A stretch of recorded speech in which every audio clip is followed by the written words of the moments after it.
I let my pregnant sister-in-law stay with us right after I had a miscarriage. It was all too much for me. I told my husband it's either me or her. So I, 29F, have been married to my husband for 8 years. About 2 months ago, I had my third miscarriage, 31 weeks. I won't be talking about it because it makes me feel so depressed, but you'll need to remember this. About 4 months ago, my sister-in-law, 20F, came crying at our doorstep telling us she's pregnant, and her boyfriend didn't want anything to do with the pregnancy, and had nowhere to go. My husband and I openly took her in, welcomed her into our home with open arms. For the first few weeks, it was really hard for her, understandably. I sat with her for hours, holding her when she cried, binging our favorite TV shows, eating so much ice cream we quite literally fell into a coma. It was really bonding for us, so I thought, here's where it starts going downhill. I take pride in my neat, clean home. My sister-in-law, on the other hand, did not. She would leave her clothes all around the house, leave her dirty dishes wherever, even went as far and leaving her adult toys on our living room table. I tried to talk to her directly before I talked to my husband. She immediately started crying and told me she'd try to be cleaner. I hugged her, told her it was okay, but this is a clear boundary for me. She told me it wouldn't happen again. But it only got worse. She told me I was expected to do her laundry, dishes, and clean her room daily because she's the pregnant one.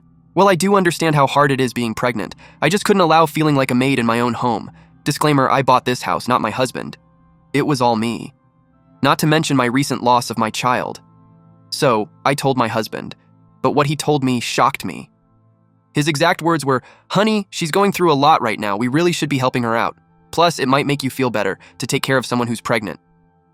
I was pissed, to say the least. Make me feel better? She's going through a lot? We need to help her? Letting her stay with us wasn't enough? While I don't want to invalidate her pain, my husband and I were also going through our own problems.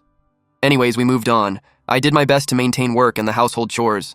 My husband works 7 a.m., 7 p.m., so he isn't around to help much. I work full-time from home, so it's been super stressful.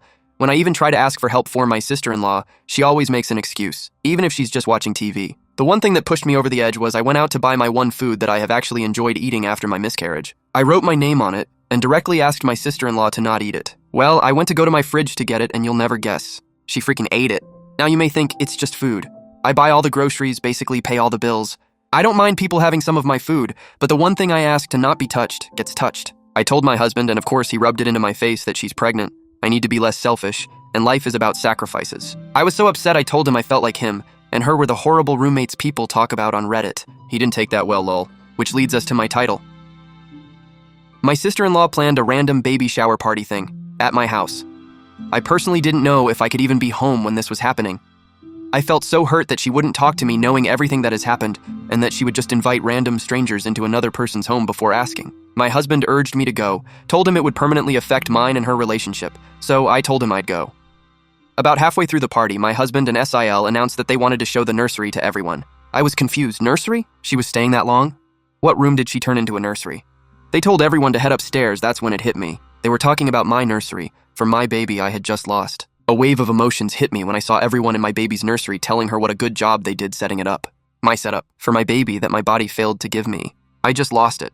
I started sobbing, then that sadness turned into pure rage. I started yelling at my sister-in-law, telling her she's the foulest human for putting me through everything she has for the last few months, making me feel like I was a maid or an object for her convenience. Through choked-up tears, I turned to my husband, whose jaw was on the floor.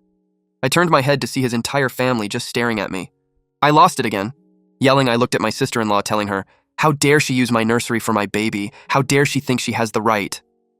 What she told me made me fall to my knees, sobbing. "It's not my fault you couldn't produce a child. Why let this go to waste? You're so selfish." My husband tried to pick me up off the floor, but I yelled again, standing to my knees, which were now shaking. I told him, "Pick." A dumbfound look on his face. I yelled again, "Pick me or her." He couldn't even muster up anything to say. I just looked at him, pure butyral. I pushed past the crowd of family and ran straight up here to type this out. Even if no one sees this, at least it's helped me let these emotions out. Now's the point where I ask, am I the a-hole? Update. Here's the update everyone's been asking for. After posting my story online, I sat on my bed, wiping my tears and telling myself I will not take this disrespect. I walked downstairs, shutting my nursery door on the way. I was greeted with everyone comforting my sister-in-law. I kindly asked everyone besides my sister-in-law and husband to respectfully get the fudge out of my house. After all the dirty looks and shaming, it was just my husband, sister-in-law, and myself. They sat themselves on the couch, not saying anything. I sat with them. The silence felt like forever.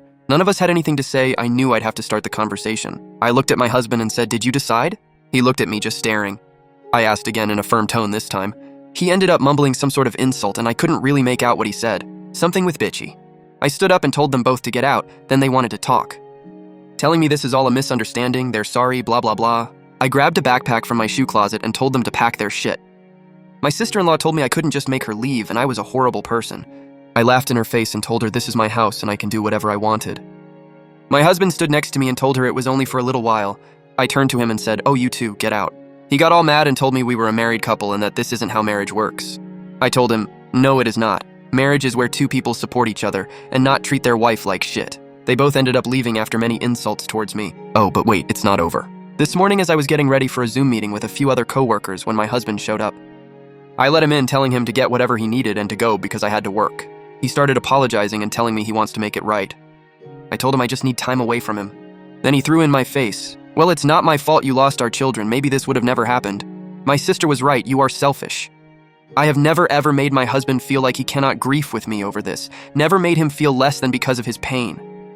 I turned around and slapped him in the face. I never condone violence, and I'm very upset I would ever do that to another human, but I just couldn't deal with this. He took a step back and then threw all of my makeup on the floor, which I get. But then he started breaking all of my decor in my bathroom. I yelled at him to stop and that I was sorry, but he just kept going. Even going as far as punching a hole in my bathroom wall. It was like I was seeing all of his bottled up emotions from our children's passing come out. But he went too far when he tried to grab me, yelling in my face. I kicked him off and told him to get the fudge out. He walked out of the bathroom, and I watched him break a few more items as he left. The second he left, I had a panic attack, looking at the mess he made, to even just seeing how much he hid his pain. I called my mother and told her everything that has been happening. I don't talk to my family much due to some past trauma with them. She told me she was on her way. The second she got here, I just broke down and she held me. Then she stood up and started taking pictures of everything he broke. I asked her what she was doing and she turned to me and said, "We're suing this POS." I honestly didn't even argue. I was so hurt by everything my husband did to me. My mom packed up my computer and I grabbed a few outfits. My mom and I drove to a hotel and she insisted on staying with me. While I finished up work, my mom called a locksmith and my attorney. I will be divorcing him as well. So, there it is. Here's the update everyone has been waiting for. I feel guilty for just giving up on my husband in 8 years of our marriage, but it's time for a divorce. I can't live like this, and neither can my husband. I wish I could say we moved on, forgave each other, and I got to see my sister-in-law have her baby. But that's not reality. If anything else happens, I will let you all know.